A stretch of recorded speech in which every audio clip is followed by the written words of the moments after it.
All right, let's go ahead and get started. Again, this is Keith May from Richey May Company.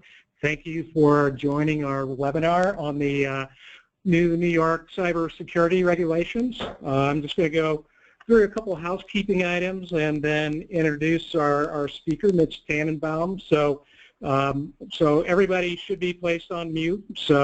And then we're going to reserve time at the end of the presentation to address your questions. So you can enter your questions at any point during the presentation, but we're going to wait till the end to cover most of the questions. And then also a recording of today's webinar, as well as the slide deck, will be emailed to all participants following the webinar. So give us a little bit of time to do the housekeeping on our end. So it might take till tomorrow to get that email out to you. So, but look for that. That'll be coming to your email address.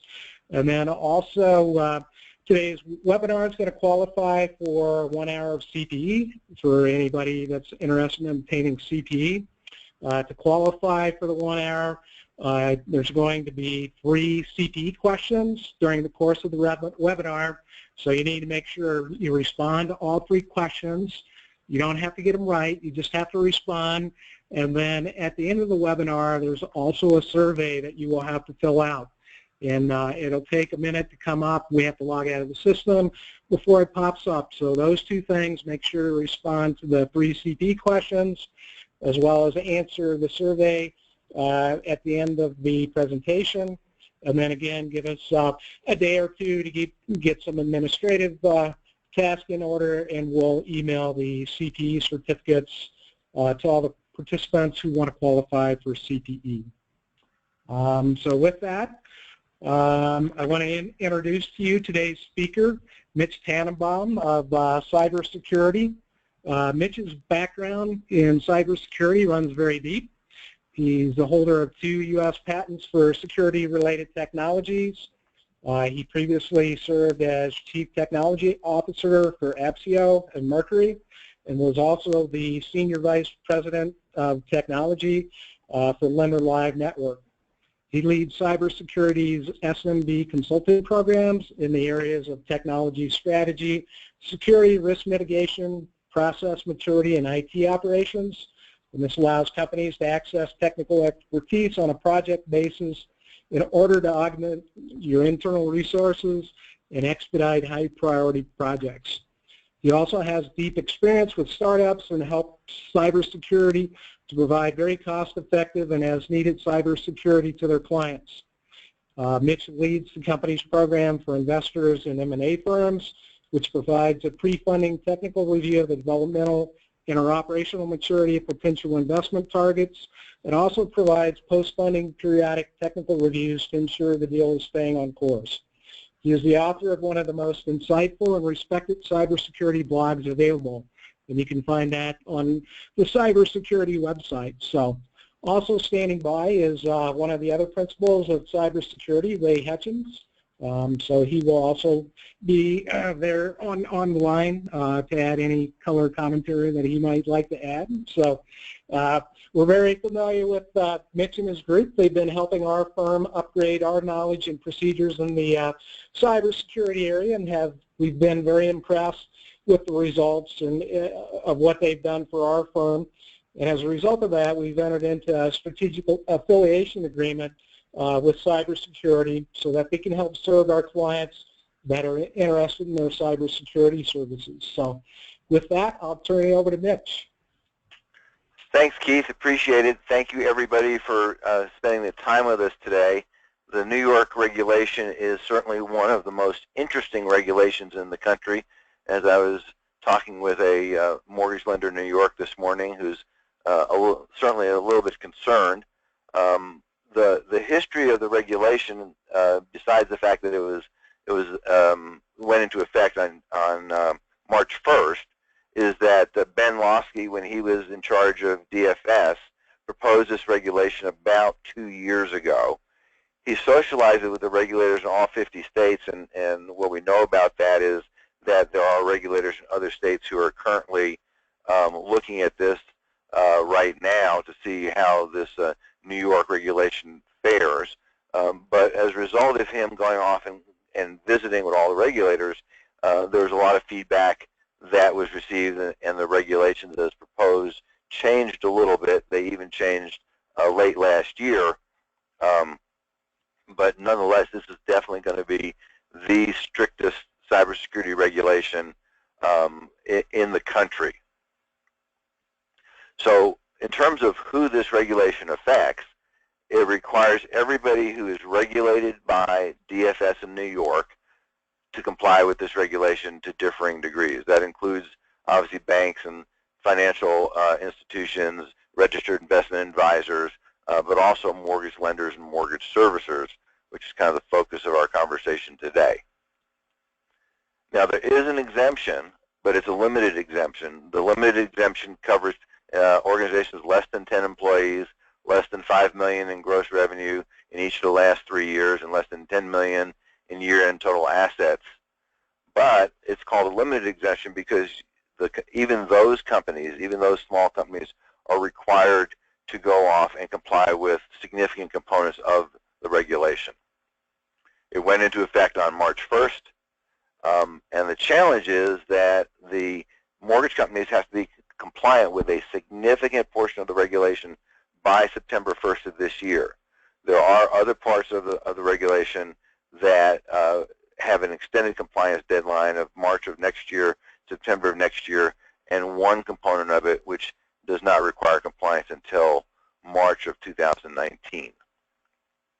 So what does compliance mean? And this is kind of like a Sarbanes kind of thing.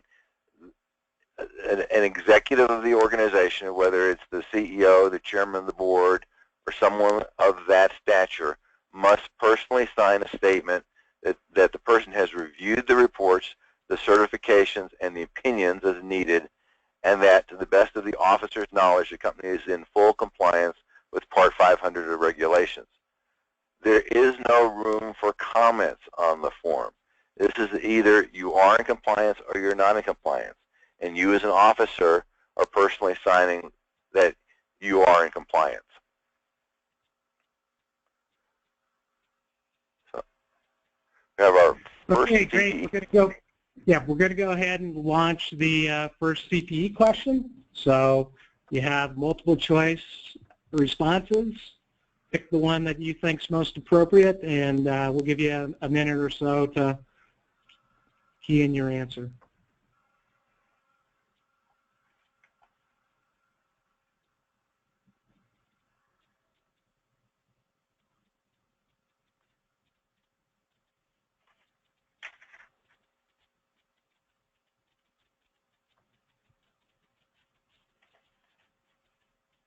All right. Approximately 56% responded to September 1st, 2017. Second, 30%, all of the above. And then 9 to 3% for the ones in between. So I'll turn it over to Mitch, and he can give us the answer. So the answer is, well, that's interesting what just happened to the PowerPoint. So the answer is all of the above. And as soon as I can get my PowerPoint back on track.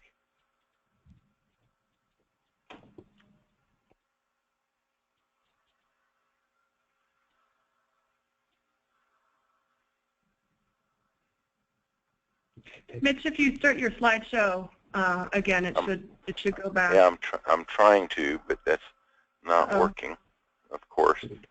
We take it over by doing the polling questions. Let's see here. So, something. There we go. Now I'll be able to do that. Okay. It lost focus. What happened? So the answer to the question, sorry for that, is that it is all of the above, but the first part of the question, the first part of the regulations do take effect on September 1st. That is not a very long time. That is less than 6 months. In terms of what the consequences are not specified in the regulation other than that they will be enforced by the superintendent pursuant to the superintendent's authority under any law. So that's a pretty broad brush, and we hope that given the nature of this particular regulation, and the fact that this is the first of its kind anywhere in the country, that they will be understanding in the beginning of it, but we really don't know. Ultimately, what this boils down to is a crossroads between security and convenience. In this particular case, in order to be compliant with the regulation, there are going to be some things that people have to do that will be less convenient than the way they were done before. And that's a business decision that every business is going to have to make in terms of how they want to approach the regulators in terms of their opinion of where they're compliant. So the particular portions of the regulations broke into a number of sections. First two sections are kind of administrative. But the first one that is important is Section 2. That has a 6-month compliance window, meaning September 1st, and it requires that you create a written, formal cybersecurity program that protect what they call the covered entities, systems, and non-public information stored in those systems from unauthorized access, use, or other malicious acts. Now, whether those systems are systems that you own or those are systems that are hosted in the cloud, like LA Maze and Compass, does not make any difference. Those are all considered your systems. Now, this particular requirement is not going to have a lot of user impact initially. This is going to be, IT and management are really going to have to put this program together. But as this program rolls out, you will see in these other parts, many of the other parts of the regulation tie back to this particular definition of the program. So part of the things you need to be able to do, you need to be able to have a way to detect events. You need to be able to mitigate events, recover from events, and then fulfill all of the applicable regulatory requirements. All documentation and information must be made available to DFS upon request. So one of the most important parts of this program, like most regulatory and compliance things, is that you document what you're doing very well. The next section is policies. That also has a 6-month timer on it. There are 14 very specific policies that include a risk assessment, incident response, and others. The good news is they are not specifying what the precise content of each policy is, but they do enumerate the specific policies that you have. Now, the bad news of them not enumerating the content is you could have a policy that you think is good and DFS doesn't think is adequate. Hopefully that will be one where they'll just go off and say, gee, you ought to enhance the policy. But again, we don't know. Section 4, the beginning of Section 4, also has a 6-month fuse on it and says that you must designate a qualified person. Doesn't define what qualified means, but for overseeing and implementing that section of the program, Section 2. It could be an employee. It could be outsourced. If it is outsourced, the entity is still responsible. And if it is outsourced, the provider must also have a cybersecurity program that protects the covered entity. So in the initial version of the regulation, it said that that person must have the title of CISO, which is Chief Information Security Officer. That no longer is required. It can have any title you want, but it must be, just like for Gramm-Leach-Bliley, you must have someone who is formally designated.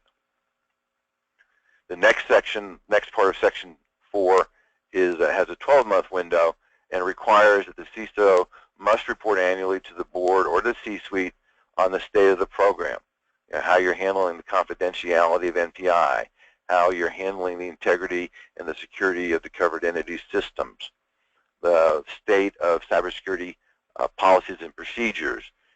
The CISO at this point must document material cybersecurity risks. Again, material is not defined, but that's going to be between you and the regulators if there's a question about it.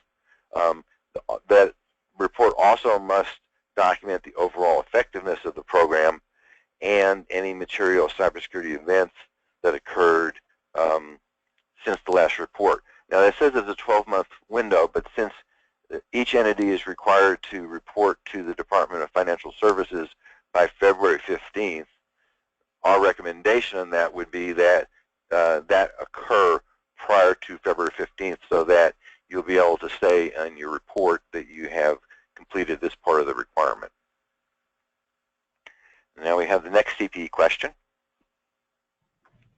Okay, we're going to go ahead and launch the next question. So we have a true-false question, and we'll give you a minute or so to respond.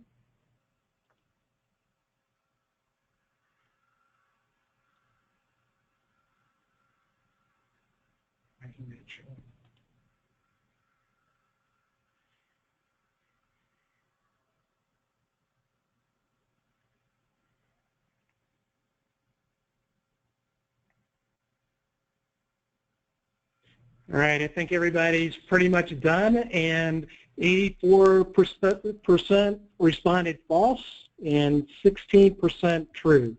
So I'll turn it back over to Mitch for the answer. So the answer to this question is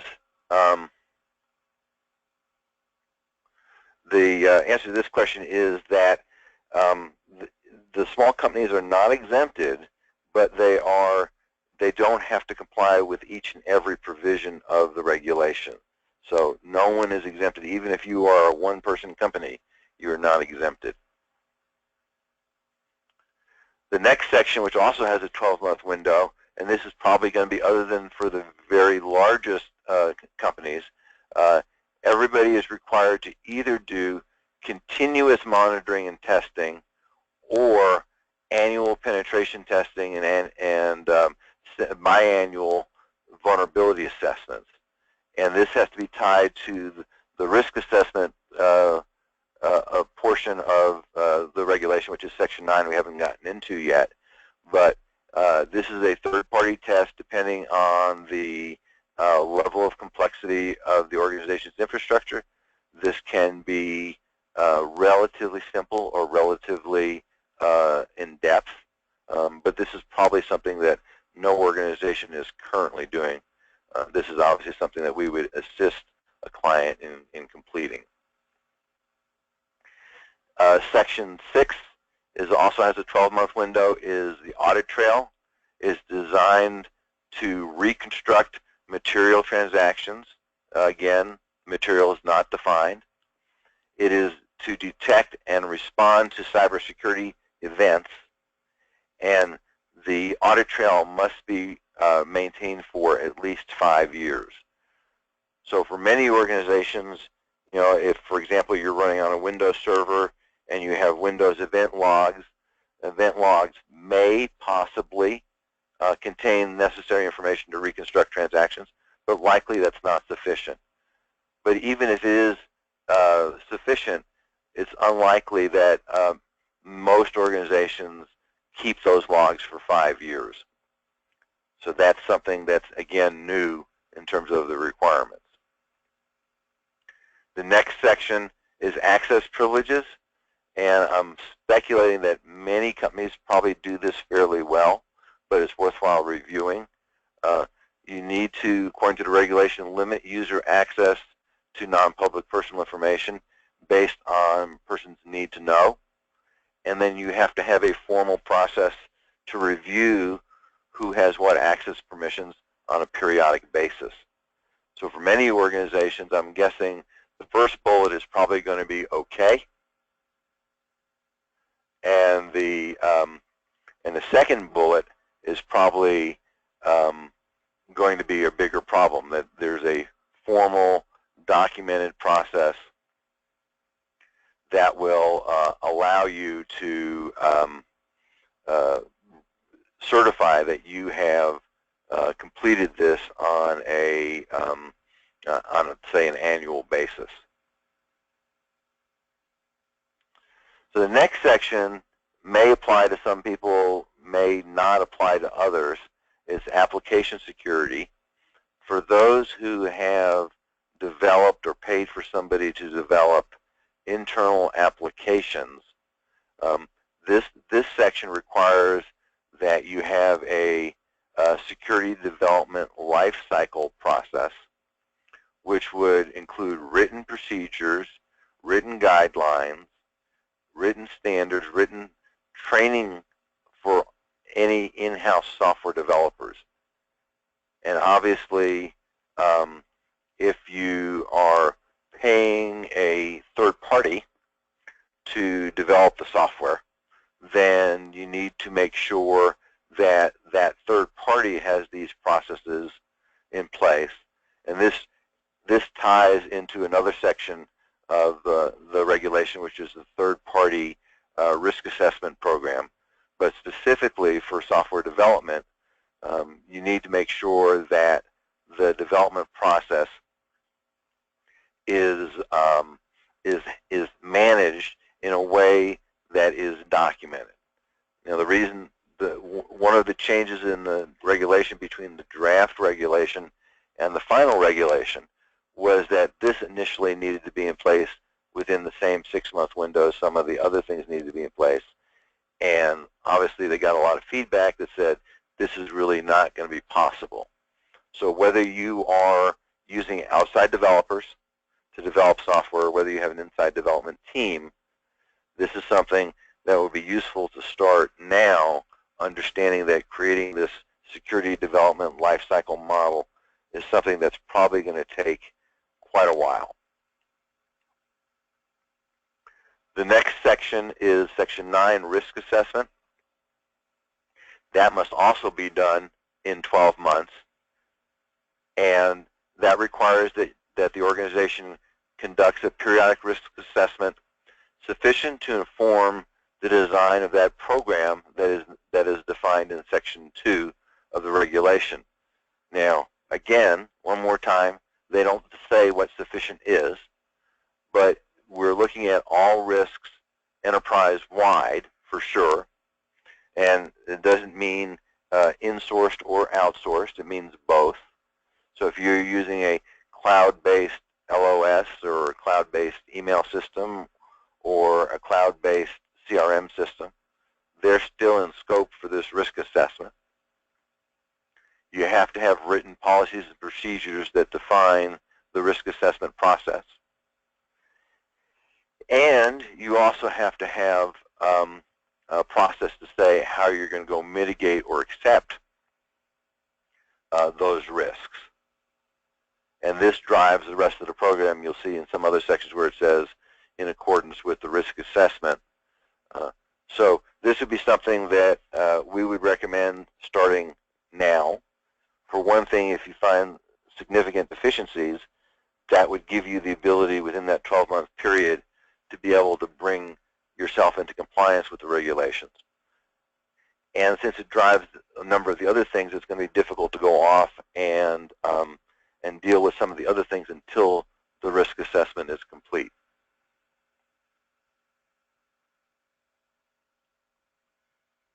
The next section talks about cybersecurity personnel and intelligence. It requires, if you are going to insource your cybersecurity program as opposed to outsource it, and you can outsource it, as I said earlier. Also, if you are if you are a subsidiary of a parent, have a parent company, you could use that parent company if they have a cybersecurity program. That's okay as well. If you do that, you're still responsible for it, but at least you don't have to duplicate the requirements. So, for example, for many organizations, if they have multiple brands and they want to roll up the cybersecurity program to the top level of the organization, that's a perfectly acceptable way to go do that. But the employees that are doing this must be qualified. You must provide training. And again, they don't say what qualified is. They don't say what the training is. But it has to be sufficient to manage the risk and perform or oversee the performance of the functions. So this is someone who is likely, has cybersecurity background and for whom you're providing training. The other thing that it requires is that you have a mechanism for getting threat intelligence. What threat intelligence means in this particular case is that you are aware of the cyber risks that are happening and have the ability to go off and integrate that into your cybersecurity program. One of the easiest ways to do that is to join what's called the Financial Services Information Sharing and Analysis Center, FSISAC. The minimum price for the very base capability of the FSISAC is $200 a year, so it's very affordably priced, and you have access to information and sharing and documentation and other information from a large number. I believe last I checked there was about 6,500 members of the FSISAC. It's probably higher than that now. But that's a very cost-effective. Some of the other ISACs, which are, ISACs are by definition co-sponsored with the Department of Homeland Security, charge upwards of $10,000 a year to start with as the minimum fee. So I think the financial services industry really made an effort to make this affordable. But that still means that you have to go look at the information and integrate it into your overall cyber risk management program. The next section is probably the most challenging of all of the sections of the regulation, and that is a third-party service provider security program. That requires written policies and procedures to ensure the security of any NPI held by or accessible by third parties. This is very similar to the concept of a business associate in the HIPAA world, and that could be your hosting provider if they have access. If you have an outside IT services organization, that would qualify. If you have outsourced part of your technology to a third party, if you have third-party developers that are developing software for you and have access to your production data, in addition to all of the traditional parties that you are sharing data with, flood providers, fraud providers, title companies, independent closing agents, law firms in states that are lawyer states. So you have a large number of potential providers that you share data with in some form or another, and that means that you have to document that process. And we have clients that are doing this today. A number of clients are doing this today. They have created a process. They have allocated personnel to it. For what is considered high-risk folks, high-risk entities. We recommend, although the regulation doesn't require, that you do on-site visits. For example, for some of our clients, they will go visit their third-party hosting providers. They'll go visit their LOS vendors and have one-on-one conversations with these providers to make sure that those providers' cyber risk program is adequate to what they perceive, the lender perceives, to be the level of risk that they have. Now, obviously, this includes people like Google and Microsoft. If you're using things like, Google Drive or Office 365, so it really covers a fairly wide swath of providers that you likely do business with and who have access to your data. This piece also in the initial draft of the regulation was supposed to be in place in 6 months. This is the only piece of the regulation for which you have 24 months to comply. But if you're talking about actually understanding who the vendors are and actually getting a program in place, it will likely take 2 years to do that. Remember that this is not just organizations that corporate has a relationship with, if you have a branch network and the branches have the ability to engage service providers, which sometimes they do depending on the organization, then this also means that you need to figure out who the service providers are that the branches are using and wrap them into the same umbrella. So this can be a pretty extensive program. We have one client that has 2 full-time employees doing this, and they're going to add additional resources to it because 2 people for them, they're a bigger lender, but 2 people is not sufficient for them. Another one which is going to present some interesting challenges for most organizations is multi-factor authentication, sometimes called 2-factor authentication. That has a 12-month window, which is, again, not very long.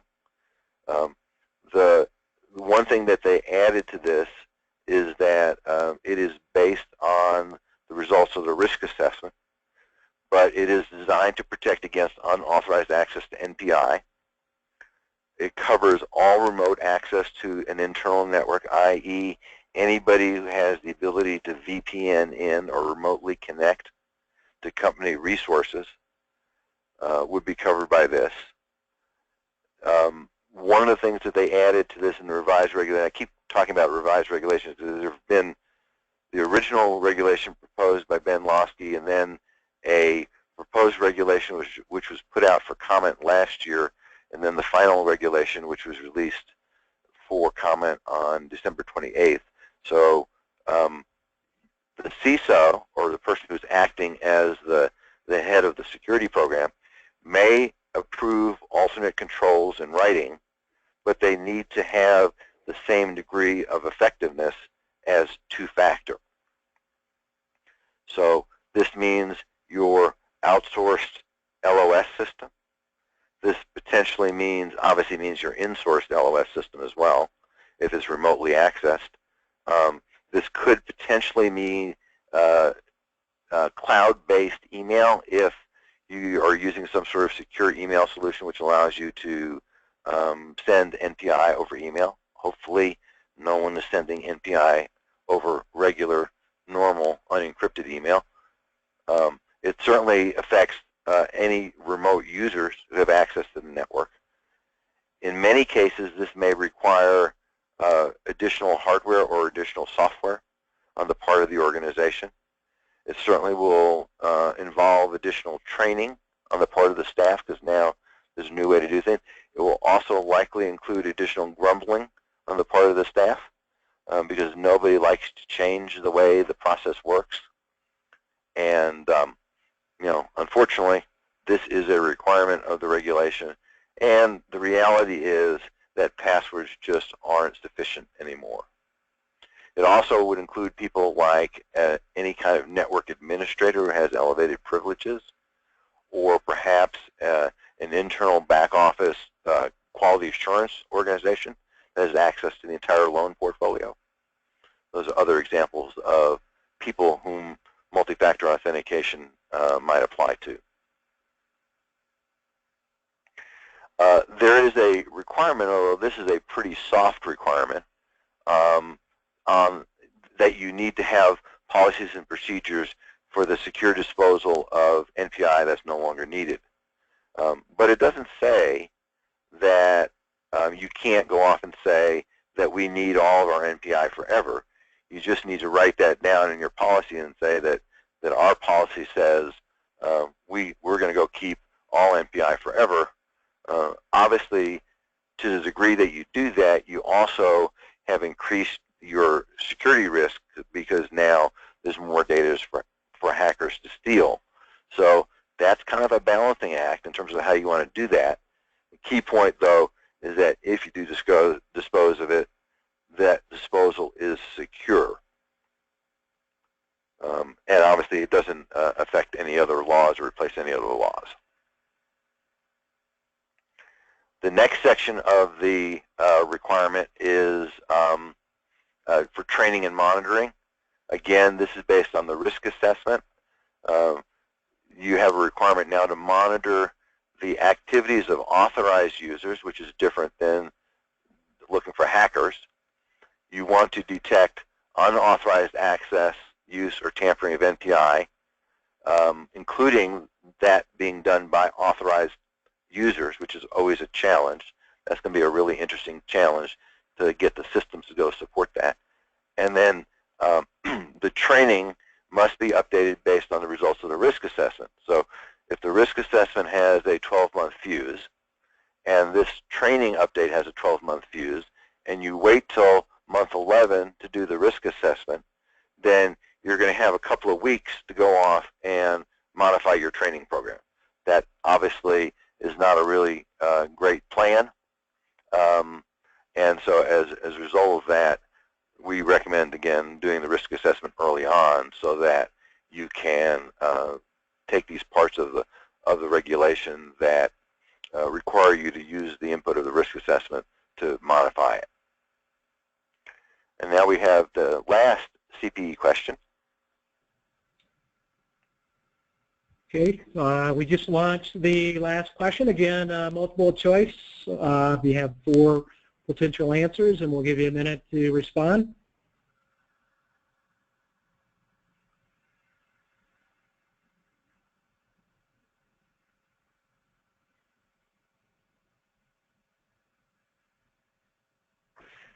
All right, and the results, 6% for 1 year, 15% for 3 years, 63% for 5 years, and 14% for 7 years.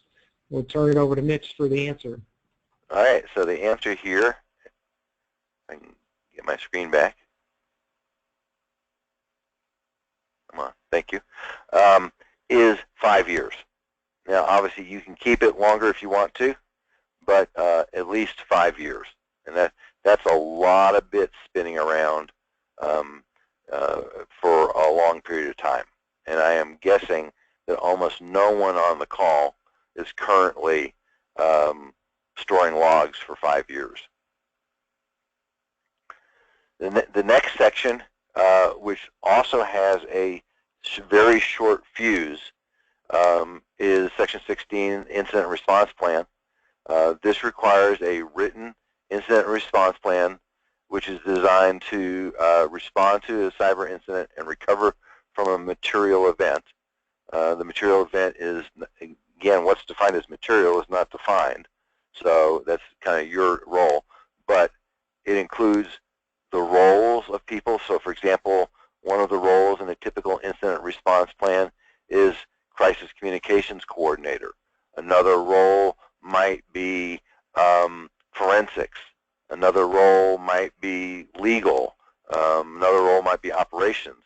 So it needs to include all the different roles, who's assigned to those roles, what their responsibilities are, the decision-making process, the communication process, the reporting process. Now remember, this regulation, and I haven't gotten to it yet, but I think I get to it later, I hope.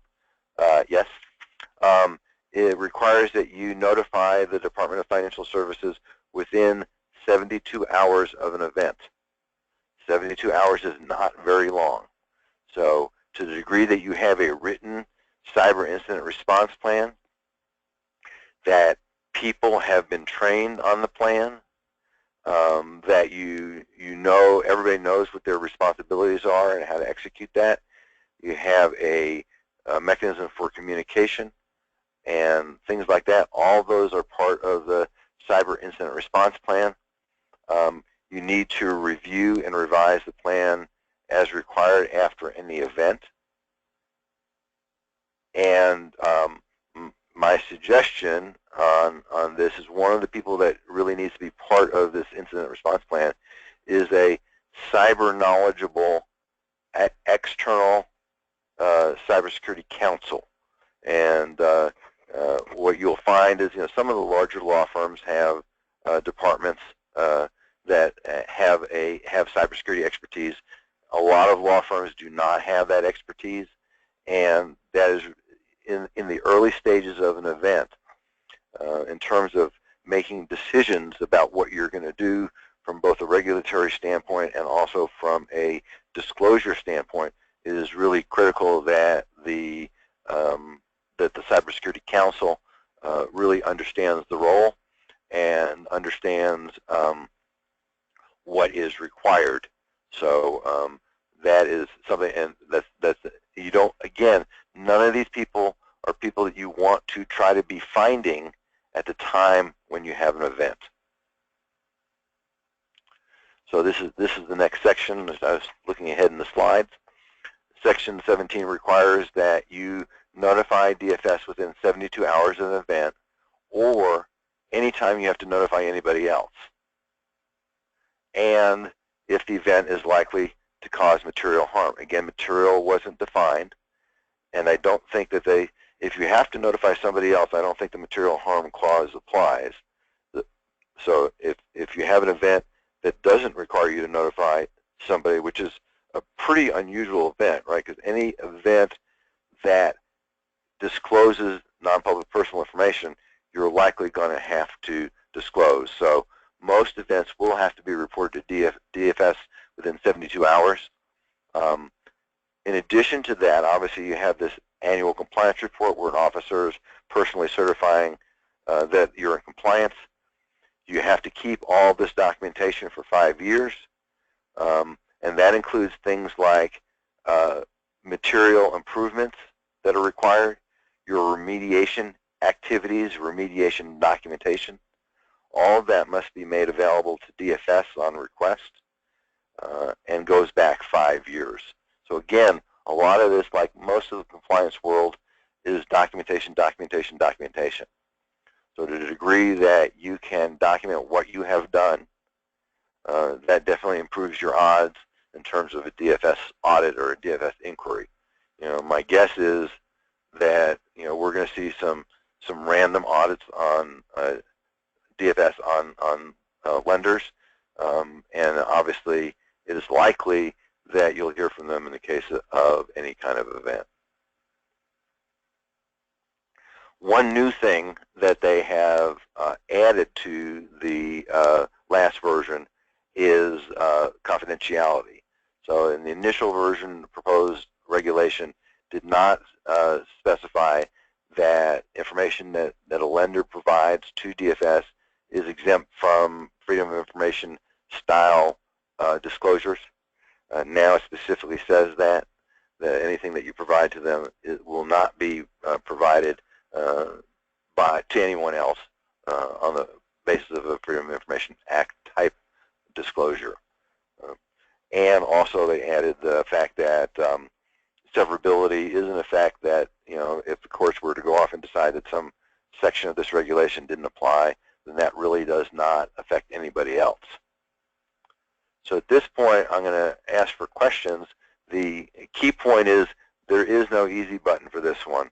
This one is going to take a lot of work and is going to go off and require that people, look through this regulation, get some outside expertise, likely for most organizations, and figure out how to work through this process.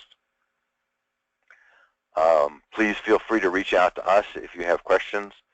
We have a number of lenders that we participate with, and I also send out a weekly cybersecurity email newsletter.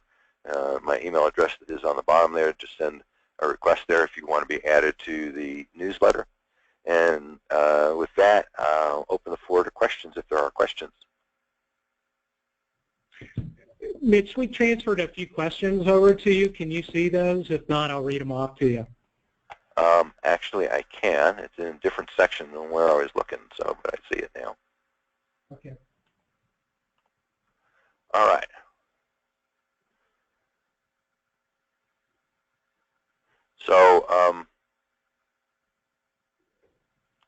So first question in terms of exemptions, the only exemption is based on size, and that is a limited exemption. You're still required to have a plan. You're still required to have do a risk assessment. You're still required to have an officer responsible for the program. So from that perspective, that's really the only exemptions that exist. In terms of the next question, is there a template being provided? Not at this time.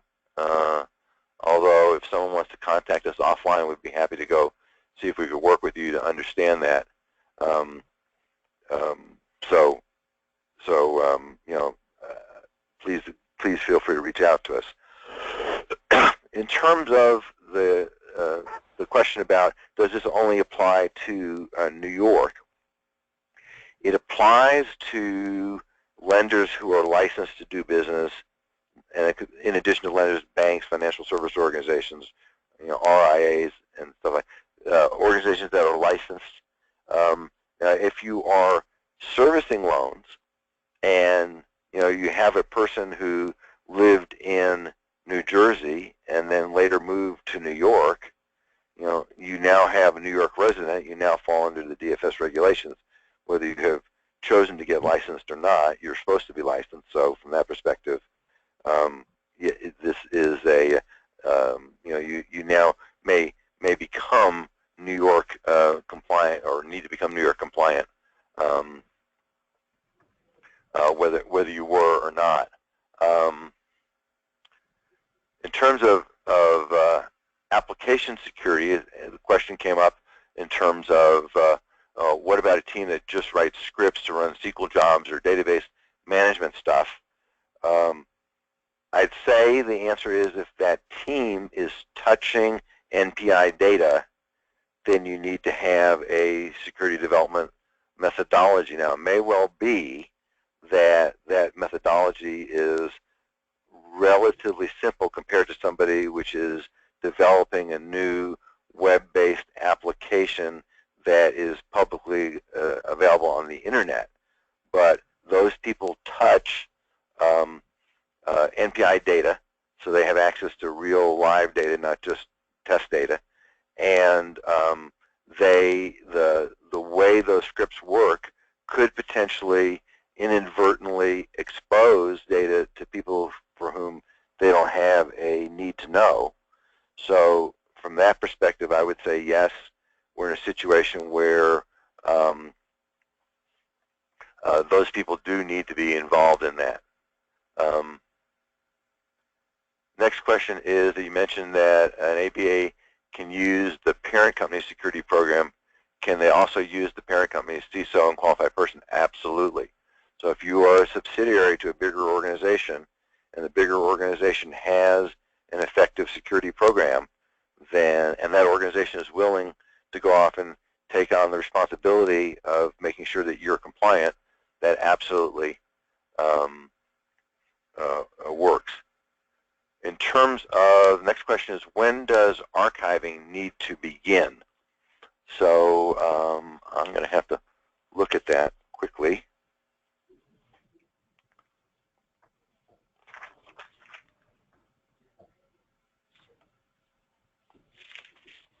Audit Trail, 12 months. So what that says is that you must have a program in place in 12 months that is logging the data. So if you between now and next March, put together a program to log that data, and you began logging that data before March 1st, you'd be in compliance.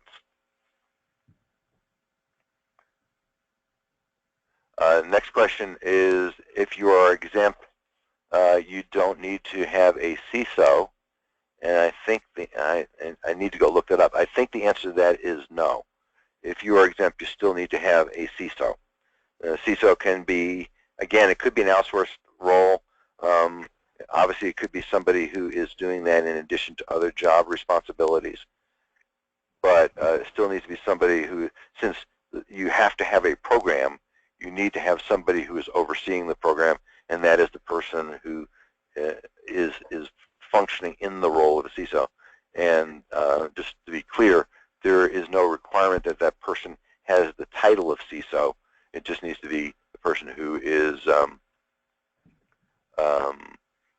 acting in that capacity. There's one more question here that I can't quite read. It just says, the last question is that you just said we needed two. That's all it says. Exempt from section 500.04? Yeah, I'm not sure that, I don't know that I know what that means. Okay. We can follow up on that, Okay. Mitch. I got a couple questions. Okay, there's one more thing that I wanted to bring out that I didn't mention, and that is the requirement for encryption of data at rest and in motion. And that's going to be a big challenge for organizations. I believe that is an 18-month, but for some reason I don't have it in here. That may be 12 months, but it's definitely not 6 months. So the requirement now is that you encrypt all NPI data, either while it's being transmitted or while it is being stored. So whether that's on a server, in a database, an email, on a workstation, on a mobile device, a phone or tablet, and that is a situation where the CISO can go off and approve in writing other compensating controls if it is technically infeasible to encrypt. Now, I am not aware of any situations where it's technically infeasible. It may be a pain in the rear, and you may not want to do it, but technically infeasible is a real big stretch. So if you're going to go off and say, we're not going to go do that, we're going to come up with some other kind of compensating control, that just coming up with a compensating control could be a challenge.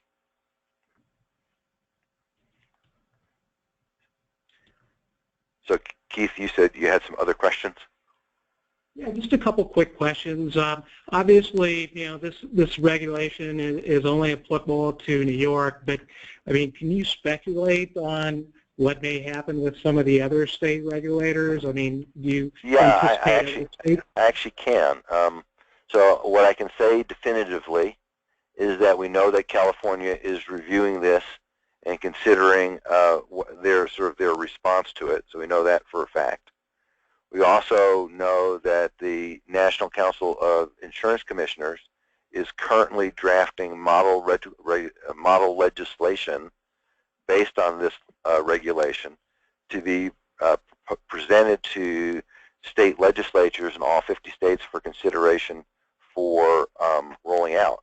And what we don't know, it is likely that many states will adopt a wait-and-see attitude, but it's also equally likely that some of the bigger states, Massachusetts is not bigger in terms of size, but it's bigger when it comes to cybersecurity regulations. Massachusetts is an example, Illinois is an example, California is an example, likely to go off and be early adopters of a regulation like this. So while we don't know what's going forward, we're actually we will be doing a breakout session on this regulation at the CMOA Expo at Sports Authority Field in April, next month. And so we're doing research, and we'll have more information at that time in terms of what we have been able to garner and what other states are doing about that. Great. And then, the other question is, I know, at our CEO roundtable this last summer, cybersecurity, was one of the hot topics, and we had a session on it. And so a lot of mortgage companies were already talking about, allocating some resources to cybersecurity programs. And I know this is a regulatory requirement, and it's fairly significant. I guess, if a company was going to do a comprehensive cyber program anyway, I mean, would these requirements that New York has go a long way into covering a lot of those programs that you would implement anyway? Oh, absolutely. I would say that, for organizations that are not covered by the New York regulation, I would go use the New York regulation as a model to go off and say, okay, maybe I will pick and choose a little bit in terms of which things I'm going to include, which things I'm not going to include, but this is the basic model. Having a written cybersecurity program, having a person responsible, doing risk assessments, doing penetration tests, training your employees. Employees are always by definition, the weak link, because human beings are the ones that click on the links and open the emails and visit the websites and such. So these are all the things that you're going to want to do as part of a robust cybersecurity program. So I think this is a great model for people to go use when developing their own cybersecurity program. Great, Mitch. So we're going to wrap up. I appreciate the presentation. You covered a lot of ground in a short period of time. So there's a lot of information in there, and just to let everybody know, we will be again sending everyone a copy of the recording of today's webinar along with the slide deck. We will email that to all of the participants of the webinar following the webinar. Also, remember, as soon as we shut down, you will have the survey, CPE survey, come up on your screen. Make sure you fill that out so that you can get your completed CPE certificate, and give us a day or two, and we'll have those out to you. So I think we answered everybody's questions. If not, you have Mitch and Ray's contact information there, or feel free to email myself. And with that, I want to thank everybody for attending today. It was a very informative webinar, and we appreciate your attendance. Thank you. Thank you, everybody.